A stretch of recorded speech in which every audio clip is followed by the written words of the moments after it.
ചെങ്ങന്നൂർ ഭാസ്കര കാരണവർ കൊലക്കേസിൽ ശിക്ഷിക്കപ്പെട്ട ഷെറിനെതിരെ നിർണായക വെളിപ്പെടുത്തലുമായി സഹതടവുകാരി.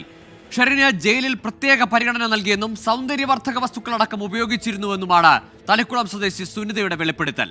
അന്നത്തെ ജയിൽ DIG ബി പ്രദീപുമായി ഷെറിന് വഴിവിട്ട ബന്ധമുണ്ടായിരുന്നു. സെൻകുമാർ DGP ആയിരിക്കെ പരാതി നൽകിയെങ്കിലും ഭീഷണിപ്പെടുത്തുകയാണ് ഉണ്ടായതെന്നും സുനിത പറയുന്നു.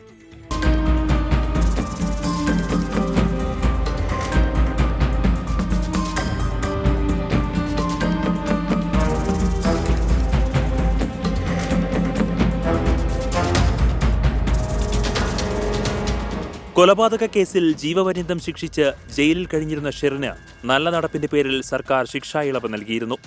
ഈ തീരുമാനത്തിനിടെയാണ് പുതിയ വെളിപ്പെടുത്തൽ. ഷെറിന് ജയിൽ ജീവനക്കാർ പുറത്തുനിന്ന് ഭക്ഷണം എത്തിച്ചു നൽകി. ബെഡും തലയിണയും മുഖം നോക്കാൻ കണ്ണാടി മുതൽ സൗന്ദര്യവർദ്ധക വസ്തുക്കൾ വരെ സെല്ലിൽ ലഭ്യമാക്കിയിരുന്നു എന്നാണ് സഹതടവുകാരിയായ സുനിതയുടെ വെളിപ്പെടുത്തൽ. 3 നേരവും അവർക്ക് ഉള്ള ഭക്ഷണം അവിടുത്തെ ജയിൽ സ്റ്റാഫുകൾ അവർ പറയുന്ന ഭക്ഷണം അവർക്ക് പുറമെ നിന്ന് വാങ്ങിക്കൊടുക്കാറാണ് പതിവ്. പിന്നെ അത് മാത്രമല്ല, അവർ സ്വന്തമായിട്ട് അവരുടെ കയ്യിൽ മൊബൈൽ ഫോൺ ഉണ്ടായിരുന്നു.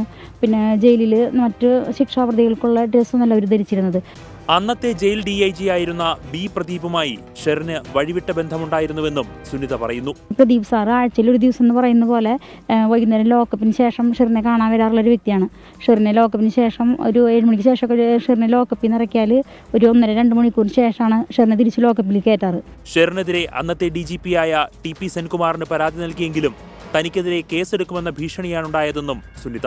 അന്നത്തെ DGP സെൻകുമാറിന് ഈ വിവരങ്ങളെല്ലാം വെച്ചിട്ട് ഞാൻ പരാതി അയക്കേണ്ടായി. അപ്പോൾ സെൻകുമാർ സാർ എനിക്ക് തിരിച്ചൊരു നോട്ടീസ് അയച്ചത് ടെക്നോളജി ജയിലിലെ അന്തേവാസികളെ അപമാനിക്കുന്ന തരത്തിൽ ഞാനൊരു പ്രസ്താവന നടത്തി എൻ്റെ പേരിൽ നടപടി എടുക്കുന്നുണ്ട് സാർ അയച്ചു. ഷെറിന് നൽകിയ പ്രത്യേക പരിഗണനയടക്കം ചോദ്യം ചെയ്ത് പലകുറി വിവരാവകാശമടക്കം നൽകിയെങ്കിലും ഒന്നിനും മറുപടി ലഭിച്ചില്ലെന്നും സുനിത പറയുന്നു. 2009 നവംബർ 7-നാണ് ചെറിയനാട് തുരുത്തിന്മേൽ കാർണവേഴ്സ് വില്ലയിൽ ഭാസ്കര കാരണവർ കൊല്ലപ്പെട്ടത്. കാരണവരുടെ മകന്റെ ഭാര്യയായിരുന്നു ഷെറിൻ. 24 തൃശൂർ.